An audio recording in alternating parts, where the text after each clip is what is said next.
What is going on, guys? Just in, Trump tariffs live updates. China raises tariffs on US imports to 125%. Meanwhile, in the White House, Trump tariffs on China will actually be 145%, not 125% from some imports.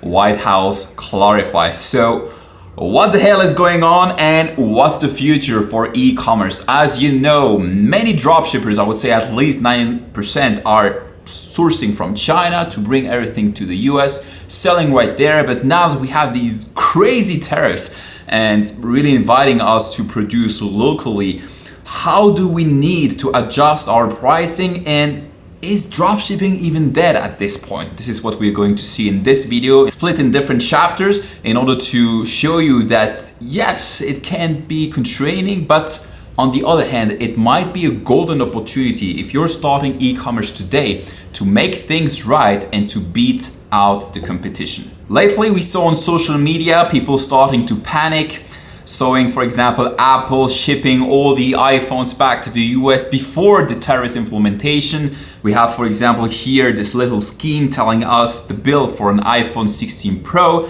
Obviously, if we apply 50, 100 or 145% tariffs on those imports from China, the final price point might be way more expensive. So I know people will start to freak out for their favorite technology, or iPhone for the example. Oh no, cost $1,200 before, now it's like $3K for the selling price. Rest assured, guys, there's always a solution, and I'm here to tell you exactly how it's gonna work. So the first thing to notice is that these tariffs will only be applied on import, not on the final price point, which means that if today you have an iPhone, let's say that is $1,000, it's not going to cost $2,000. It's actually on the production price or anything that concerns China. So let's say that you have a product that is produced and assembled in China, shipped from Asia to the US. What will matter is this final cost of production. So if you have a cost of, let's say, $5, shipping included, it will now be $10, $13, something like that, if we apply the 145%. At this stage, we know that it's kind of a pressure war, so it's like I'm gonna be the biggest and the strongest. We need to see a bit how things are going to calm down. And at the moment, if you ask any Chinese agent, there is no real tariff applied. It's really more a way of pressure than anything else. So let's say you have a selling price of $50 and your product is costing 10, now it's costing 20. In the end, you will just have to raise up a little bit your prices, but you're still way winning. What will really affect the market is for the people selling low ticket things.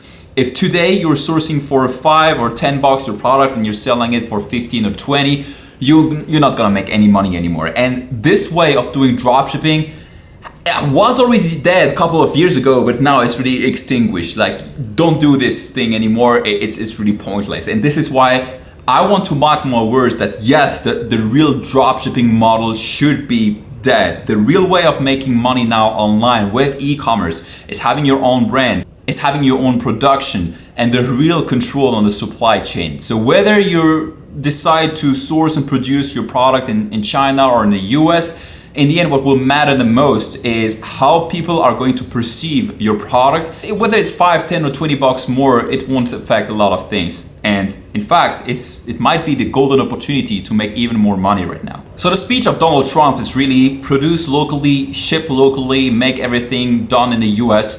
But we have to think a bit more further. Like, I don't totally agree with that. Let's say you are a brand like IKEA, okay? IKEA, you want to sell a table.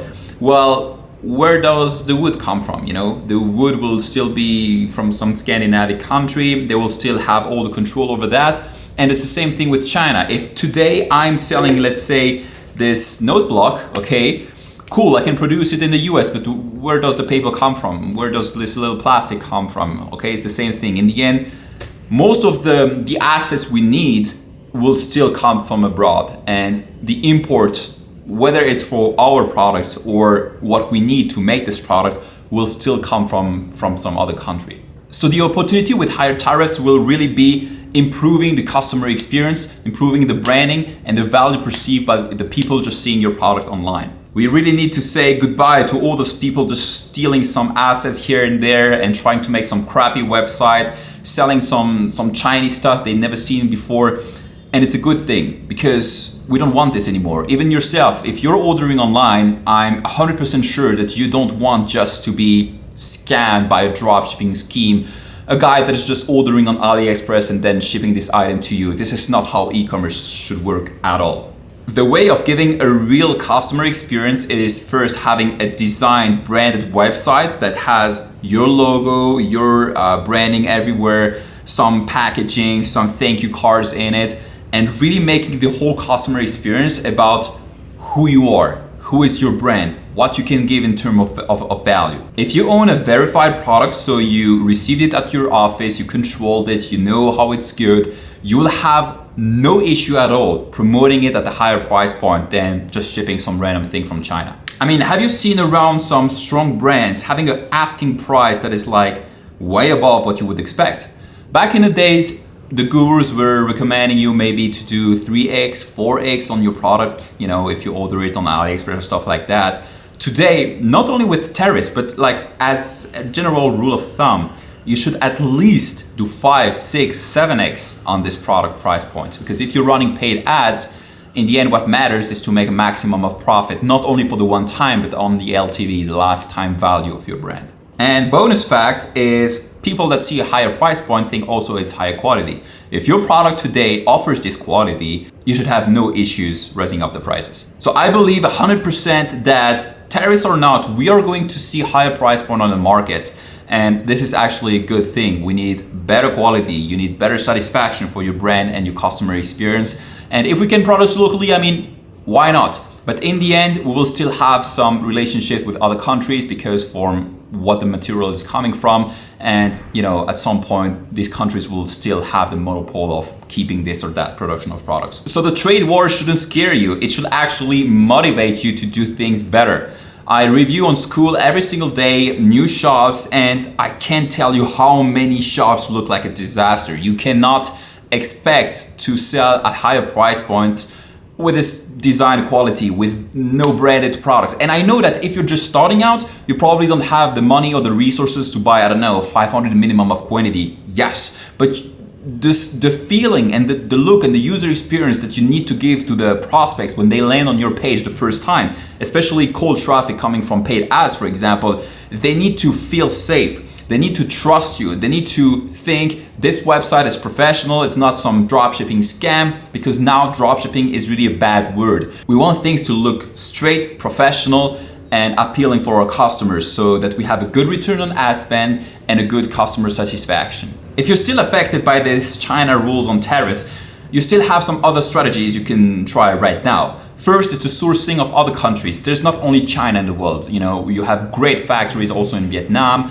You have great factories also in India and Pakistan and Bangladesh, for example, for fashion accessories, clothing, jewelry, stuff like this. And instead of just trying, I don't know, 10, 20 products in the month, just try to have one that has a potential and a good USP, user selling proposition, and improve the value you're trying to show on your website. Logistics wise, who wants to receive a product after 2 or 3 weeks? This should be fixed already like years ago. Either you work with an agent that is able to ship to the US in 4 to 7 working days maximum, or you're using a 3PL that is, you know, shipping directly from the US to the final US customer, and we're talking about like 2 to 4 days. If you think you struggle with branding or even scaling in general, you have a link right under in the description. You can click on it, schedule a call with me, and I'm gonna review the whole supply chain and your website, how it looks right now. So I can give you a few tips about how to improve it and have a better customer experience, and why not raise up your price point. Till then, let's see what this trade war has reserved for us, and I will see you in the next video.